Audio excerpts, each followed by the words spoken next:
ঘটনাটি ঘটেছিল আজ থেকে ঠিক ৩ বছর আগে। অফিসিয়াল একটা কাজের সূত্রে সুমনকে যেতে হয়েছিল এক সম্পূর্ণ অজানা অচেনা এক মফস্বল শহরে। নাম না জানা সেই শহরটার চারপাশ ছিল পাহাড় আর গভীর জঙ্গল দিয়ে ঘেরা। সুমনের কাজ শেষ হতে হতে মধ্যরাত গড়িয়ে যায়। যখন সে তার ব্যাগটা গুছিয়ে ক্লায়েন্টের অফিস থেকে বের হলো, তখন ঘড়িতে রাত 1:45। চারপাশে কোনো মানুষ নেই, কোনো যানবাহন নেই। মোবাইল স্ক্রিনের দিকে তাকিয়ে সুমন দেখল নেটওয়ার্কের বারটা পুরোপুরি গায়েব হয়ে গেছে। ব্যাটারি চার্জটাও শেষ হয়ে 1% এসে আটকে আছে। হঠাৎ সুমনের চোখে পড়ল এক বৃদ্ধ নৈশপ্রহরী। এক হাতে একটা পুরনো হারিকেন আর অন্য হাতে লাঠি নিয়ে কুয়াশার ভেতর দিয়ে হেঁটে আসছে। সুমন দৌড়ে তার কাছে গেল, বলল, চাচা, মূল শহরে ফেরার কোনো বাস বা গাড়ি পাওয়া যাবে? বৃদ্ধ নৈশপ্রহরী ধীর জলে হারিকেনটা সুমনের মুখের সামনে তুলল। আলোয় তার বুড়ো বলিরেখা পরা মুখটা স্পষ্ট হলো। অত্যন্ত নিচু স্বরে প্রায় ফিসফিস করে বলল, বাস তো দূরের কথা বাবা, এই রাতে ওই রাস্তায় একটা কুকুরও বের হয় না। তবে প্ল্যাটফর্মে যেতে পারো। রাত 3:15 একটা প্যাসেঞ্জার ট্রেন আসে, ওটা এই লাইনের শেষ ট্রেন। কিন্তু সুমন অধৈর্য হয়ে বলল, কিন্তু কি চাচা? বৃদ্ধ লোকটা সুমনের দিকে এক দৃষ্টিতে তাকিয়ে রইল। তার চোখ দুটো কেমন যেন স্থির, কোনো মনই নড়ছে না। সে বলল, সেই ট্রেনে উঠলে গন্তব্যে পৌঁছানো যায় ঠিকই, তবে সবাই কিন্তু শেষ পর্যন্ত নিজের চেনা ঘরে ফিরতে পারে না। সুমন ভেবেছিল লোকটা হয়তো বয়সের ভারে মাতালের মতো কথা বলছে। সে কথা না বাড়িয়ে দ্রুত পা বাড়ালো স্টেশনের দিকে। স্টেশনে যাওয়ার পথটা ছিল একটা নির্জন পাইন বনের ভেতর দিয়ে। ঘন কুয়াশায় হাতের তালু দেখা যাচ্ছিল না। সুমনের বারবার মনে হচ্ছিল অন্ধকারের ভেতর থেকে কেউ একজন তার পেছনে পেছনে হাঁটছে। যখনই সে থেমে পেছনে তাকাচ্ছে, চারপাশে একদম নিস্তব্ধ। কিন্তু আবার হাঁটা শুরু করতেই মনে হচ্ছে 2টা নয়, 4টা পা একসাথে পড়ছে। বুকটা ধকধক করছিল সুমনের। ঠান্ডা বাতাসের মধ্যেও তার কপালে ঘাম জমে গেল। দ্রুত পায়ে হেঁটে সে অবশেষে স্টেশনে পৌঁছালো। স্টেশনটা দেখে মনে হলো 100 বছর ধরে এখানে কোনো মানুষের পা পড়েনি। প্ল্যাটফর্মের বাতিগুলো সব ভাঙা। একটা লাল সিগন্যালের আলো কুয়াশার ভেতর দিয়ে রক্তবর্ণ ছড়াচ্ছে। পুরো প্ল্যাটফর্ম জুড়ে শুধুই নির্জনতা আর পচা নর্দমার উৎকৃষ্ট গন্ধ। ঘড়ির কাঁটা 3:15 ছিল। ঠিক 3:15 কোনো আলো ছাড়া সম্পূর্ণ নিস্তব্ধতায় প্ল্যাটফর্মে এসে দাঁড়ালো ট্রেনটি। ট্রেনের কামরাগুলো যেন মরিচে ধরা লোহা আর পোড়া কাঠ দিয়ে তৈরি। জানালাগুলোর কাচগুলো ভাঙা, কিন্তু তার ভেতর দিয়ে এক প্রকার বিষাক্ত ফিকে হলুদ আলো বের হচ্ছে। সবচেয়ে অদ্ভুত বিষয় হলো, ট্রেনটা যখন থামল, তখন বাতাসটা হুট করে একদম জমে বরফ হয়ে গেল। সুমন কুয়াশার মধ্য দিয়ে দেখতে পেল বগিগুলোর দরজাগুলো আস্তে আস্তে খুলে যাচ্ছে। কিন্তু লোকাল ট্রেন হওয়া সত্ত্বেও কোনো যাত্রী নামল না। কেবল একটা অমানসিক দুর্গন্ধ কামরার ভেতর থেকে বেরিয়ে এসে পুরো স্টেশনে ছড়িয়ে গেল। দুর্গন্ধটা কাঁচা মাংস পচে যাওয়ার মতো। সুমন একটি ইতস্তত করল, কিন্তু এত রাতে এই স্টেশনে একা থাকা আরও বেশি বিপজ্জনক ভেবে সে 3 নম্বর বগির দরজার গরাদ ধরে ভেতরে উঠে পড়ল। আর ঠিক তখনই ধাম করে ট্রেনের ভারী লোহার দরজাটা স্বয়ংক্রিয়ভাবে বন্ধ হয়ে গেল। উঠে পড়ার পর প্রথম যে জিনিসটা সুমনের ইন্দ্রিয়কে আঘাত করল, তা হলো সেই বিষাক্ত হাওয়া। কামরাটি হালকা হলুদ আর লালচে আলোয় ঢাকা। কাঠের বগিগুলো সিলিং থেকে কালচে তরল ফোঁটা ফোঁটা হয়ে মেঝেতে পড়ছে। সুমন একটা কাঠের সিট ধরে দাঁড়ালো। সামনে তাকাতেই তার পা দুটো যেন মাটিতে জমে গেল। বগিটিতে আরও অনেকেই বসেছিল, প্রায় 10-12 জন যাত্রী, কিন্তু কেউই নড়ছে না। সবাই সোজা হয়ে সামনের দিকে তাকিয়ে আছে। কারো পরনে পুরনো দিনের ছেঁড়া কোট, কারো পরনে শ্যাওলা ধরা শাড়ি। তাদের চামড়ার রং মোমের মতো সাদা আর রক্তশূন্য। সুমন ঢোক গিলে একটু এগিয়ে গেল। ভাবল হয়তো কোনো গ্রামীণ যাত্রী। গভীর ঘুমে আচ্ছন্ন সে দরজার কাছের একটা খালি সিটে বসল। ট্রেনটা তখন অবিশ্বাস্য গতিতে চলতে শুরু করেছে, কিন্তু বাইরে তাকাতেই সুমনের বুক চেপে এলো। জানালার বাইরে ট্রেনের চাকার নিচে রেল লাইন নেই, সেখানে কেবল ধোঁয়া, ছাই আর কোনো গভীর অন্ধকারের গহ্বর। সুমন তার পাশের সিটে বসা এক যাত্রীর দিকে ঘুরে দাঁড়ালো। লোকটার মাথায় একটা পুরনো হ্যাঙ্গার টুপি, মুখটা সামনের দিকে বাঁকানো।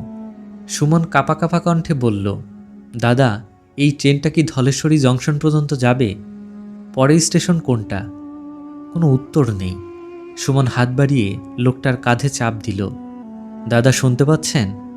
ঠিক তখনই লোকটার মাথাটা স্বাভাবিক মানুষের মতো ঘোরেনি, একদম 180 ডিগ্রি ঘুরে পুরো পেছনের দিকে সুমনের মুখের সামনে চলে এলো।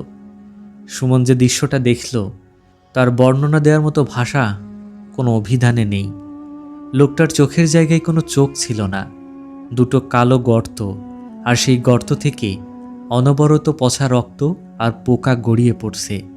তার ঠোঁটের চামড়া খসে পড়া, সেখান থেকে এক অমানসিক বিকৃত হাসি বের হয়ে আসছিল।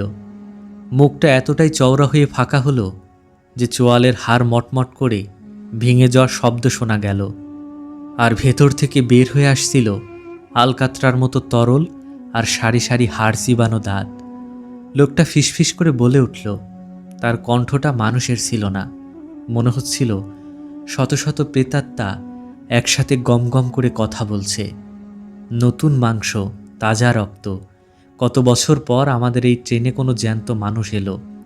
সুমন আতঙ্কে এক অমানসিক চিৎকার দিয়ে 4 কদম পিছিয়ে গেল। শব্দটা হওয়া মাত্রই যেন পুরো কামরার সব যাত্রী জেগে উঠল। সুমন দেখতে পেল একটা বয়স্ক মহিলা সিট ছেড়ে উঠে দাঁড়ালো, কিন্তু তার শরীরটা সোজা নয়, গলার হাড় ভেঙে মাথাটা বুকের উপর ঝুলে আসে। অন্য এক লোক, যার পেটের চামড়া সম্পূর্ণ চেরা, ভেতরের নাড়িভুড়ি মেঝেতে খসে পড়ে ঘষে ঘষে হেঁটে সুমনের দিকে আসছে। তাদের চোখগুলো নিভে যাওয়া অঙ্গারের মতো জ্বলছিল। তারা ধীরে ধীরে সুমনকে ঘিরে ফেলতে শুরু করলো। সুমন উন্মাদের মতো উল্টো দিকে দৌড়াতে লাগলো। সে পাশের বগির কানেক্টিং দরজায় লাথি মারতে লাগলো এবং বলতে লাগলো, বাঁচাও, কেউ কি আছো? দরজা খোলো, আমাকে প্লিজ বাঁচাও। কিন্তু দরজাটা আটকে ছিল। সুমন যখন জানলার বাইরে তাকালো, তার মাথার ঘিলু যেন জমে বরফ হয়ে গেল। জানলার বাইরে আর রাতের পাইন বন ছিল না। জানলার বাইরে ভাসছিল এক বিভৎস অগ্নিময় জগৎ। বিশাল বিশাল আগুনের পাহাড়, ফুটন্ত রক্তের নদী, আর সেই নদীতে হাবুডুবু খেতে থাকা হাজার হাজার কঙ্কালসার ছায়ামূর্তি। সেখান থেকে ভেসে আসছে কান ফাটা তীব্র আর্তনাদ।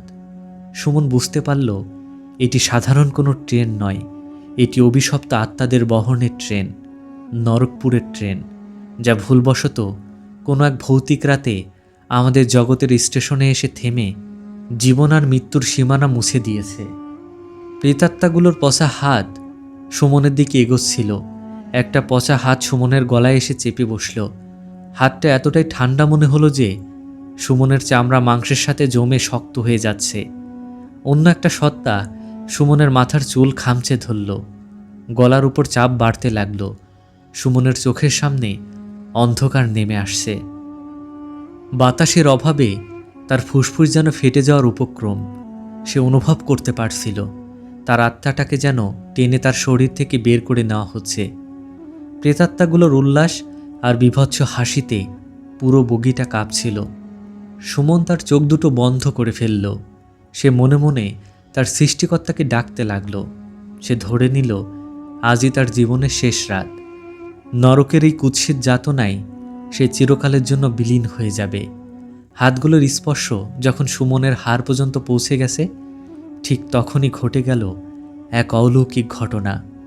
ট্রেনটি এক বিকট ঝাঁকুনি দিয়ে থেমে গেল। ধাক্কার চোটে সুমনের শরীরটা কামরার মেঝের সাথে প্রচণ্ড জোরে আছড়ে পড়ল, আর তার মাথার পেছনের অংশ লোহার সাথে সজোরে আঘাত পেল। চোখের সামনে একটা তীব্র লাল আর সাদা আলোর আলোড়ন দেখতে দেখতে সুমন জ্ঞান হারিয়ে সম্পূর্ণ অন্ধকারে তলিয়ে গেল। যখন সুমনের জ্ঞান ফিরল, সে অনুভব করল তার মুখে আর সেই পচা নরকের বাতাস লাগছে না। তার মুখে এসে পড়ছে ভোরের এক চিলতে মিষ্টি রোদ। সুমন ধরফর করে চোখ ফেলল। সে দেখল সে কোনো ট্রেনে নেই। সে পড়ে আছে এক পরিত্যক্ত জংধরা রেল লাইনের পাশে, একটি গভীর খাদের মধ্যে, ঘন ঝোপঝাড়ের উপর। পাখির ডাক শোনা যাচ্ছে। দূরে কোথাও এক কৃষক গরু নিয়ে মাঠে যাচ্ছে। সুমন বেঁচে আছে। সে কাঁপা কাঁপা হাতে নিজেকে ছুঁয়ে দেখল। হাত পা বুক সব ঠিক আছে, কিন্তু সে পুরো কাদায় মাখা। আর তার জামা কাপড় থেকে তখনও সে আগুনের পোড়া আর পচা রক্তের গন্ধ বের হচ্ছে। সে টলটে টলটে উঠে দাঁড়ালো। কিছুটা দূরেই ছিল আসল লোকাল স্টেশনটি। সুমন টেনে টেনে পা ফেলে স্টেশনের দিকে হেঁটে গেল। সে ভেবেছিল হয়তো সবটাই একটা দুঃস্বপ্ন ছিল, হয়তো সে ঘুমের ঘোরে প্ল্যাটফর্ম থেকে পড়ে গিয়েছিল। কিন্তু স্টেশনে পৌঁছানোর পর সে দেখল ওয়েটিং রুমে বসে থাকা মানুষগুলো তাকে দেখে আতঙ্কে চিৎকার করে পেছোতে শুরু করল। এক বৃদ্ধ তাকে দেখে মাথায় হাত দিয়ে দোয়া পড়তে শুরু করলেন। সুমন কিছুই বুঝতে পারছিল না। সবাই তার দিকে ওভাবে তাকাচ্ছে কেন? সে দৌড়ে স্টেশনের বেসিনের উপর থাকা ময়লা আয়নাটার সামনে গিয়ে দাঁড়ালো। আর আয়নায় নিজের প্রতিবিম্ব দেখে সুমনের নিজের বুকটাও স্তব্ধ হয়ে গেল। সুমন দেখল কাল রাতে স্টেশনে যাওয়ার সময় তার যে মাথার চুলগুলো ছিল কুচকুচে কালো, আজ মাত্র এক রাতের ব্যবধানে তার মাথার প্রতিটি চুল ধবধবে বরফের মতো সাদা হয়ে গেছে। আর তার চেয়ে ভয়ঙ্কর বিষয়, সে তার শার্টের বোতাম খুলল। তার গলার ঠিক মাঝখানে স্পষ্ট রক্তবেগুনি রঙে ফুটে আছে 4টে পোড়া আঙুলের ছাপ। চামড়াগুলো পুড়ে ভেতর পর্যন্ত বসে গেছে, যা কোনো মানুষের হাতের ছাপ হতে পারে না। সুমন সেদিন বেঁচে ফিরেছিল ঠিকই, কিন্তু নরকপুরে সেই ট্রেন তার শরীর ছেড়ে দিলেও তার আত্মাকে পুরোপুরি ছাড়েনি। সুমন আজও স্বাভাবিক জীবনে ফিরতে পারেনি। প্রতি রাতে যখন ঘড়িতে 3:15 বাজে, সুমনের গলার সেই 4টে পোড়া আঙুলের ছাপ আগুনের মতো জ্বলতে শুরু করে। সে স্পষ্ট শুনতে পায় তার বন্ধ ঘরের জানলার ঠিক বাইরে কোনো এক ধাতব চাকার ঝিকঝিক শব্দ আর শত শত পেতাত্তার ফিসফিসানি। পরের বার কিন্তু আর তোকে নামতে দেওয়া হবে না। নরকের ট্রেনগুলো কখনো থামে না প্রিয় শ্রোতা, তারা শুধুই অপেক্ষা করে কোনো এক অলৌকিক রাতে ভুল কোনো যাত্রীর ভুল করে উঠে পড়ার জন্য। আজ রাতে ট্রেনের মধ্যে যারা ঘুমাতে যাচ্ছেন, যাওয়ার আগে নিজের জানলার বাইরেটা একবার ভালো করে দেখে নেবেন। যে হুইসেলের শব্দটা আপনি শুনছেন, তাকে আপনাকে বাড়ি নিয়ে যাচ্ছে নাকি নরকের দিকে। আমি আরজে দুর্জয় আজকের মতো বিদায় নিচ্ছি। ভালো থাকবেন, সাবধানে থাকবেন।